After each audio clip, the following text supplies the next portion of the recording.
90s have been a decade of breakthroughs and developments in medicine and psychiatry. Scientists have developed a new technology to cure mentally ill adults. With the use of electroshocks, the minds of sick patients are being wiped clean, giving them a fresh start. On this blank slate, physicians then imprint a new, healthy personality. Remaking people, shocking them into obedience. This is a story about that powerful idea. In the 1950s, it caught the attention of the CIA. The agency funded a series of experiments. Out of them was produced a secret handbook on how to break down prisoners. The key was using shock to reduce adults to a childlike state.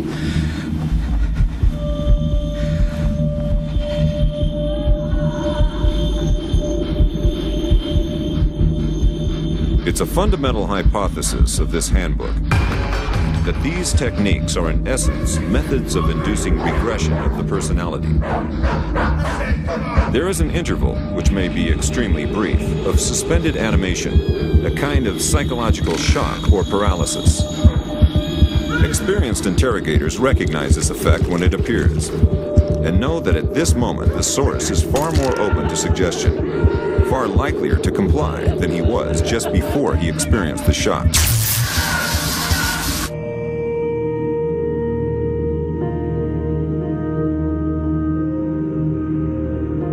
But these techniques don't only work on individuals. They can work on whole societies. A collective trauma, a war, a coup, a natural disaster, a terrorist attack puts us all into a state of shock. And in the aftermath, like the prisoner in the interrogation chamber, we too become childlike, more inclined to follow leaders who claim to protect us. One person who understood this phenomenon early on was the most famous economist of our era, Milton Friedman. Friedman believed in a radical vision of society in which profit and the market drive every aspect of life, from schools to healthcare, even the army. He called for abolishing all trade protections, deregulating all prices, and eviscerating government services.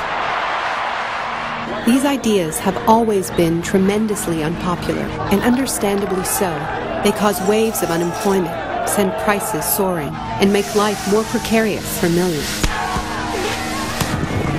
Unable to advance their agenda democratically, Friedman and his disciples were drawn to the power of shock. The subject should be rudely awakened and immediately blindfolded and handcuffed. When arrested at this time, most subjects experience intense feelings of shock, insecurity, and psychological stress. The idea is to prevent the subject from relaxing and recovering from shock.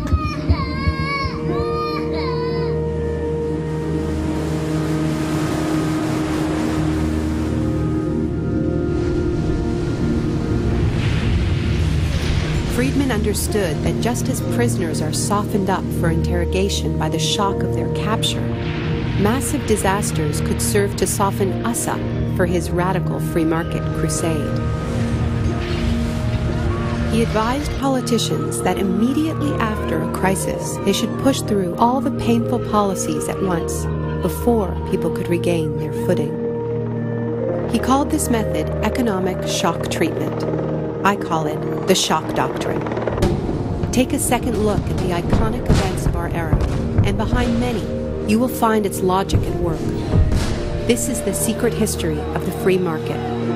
It wasn't born in freedom and democracy. It was born in shock.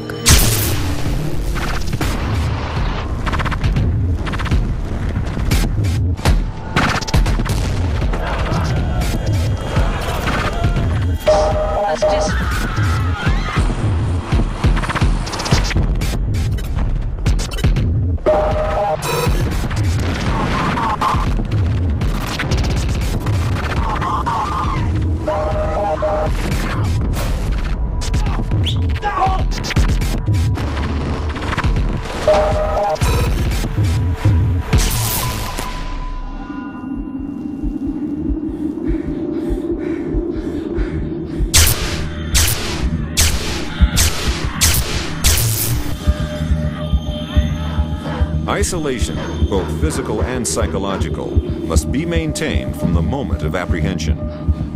The capacity for resistance is diminished by disorientation. Prisoners should maintain silence at all times. They should never be allowed to speak to each other. There's one other thing I've learned from my study of states of shock. Shock wears off. It is by definition a temporary state. And the best way to stay oriented, to resist shock, is to know what is happening to you and why.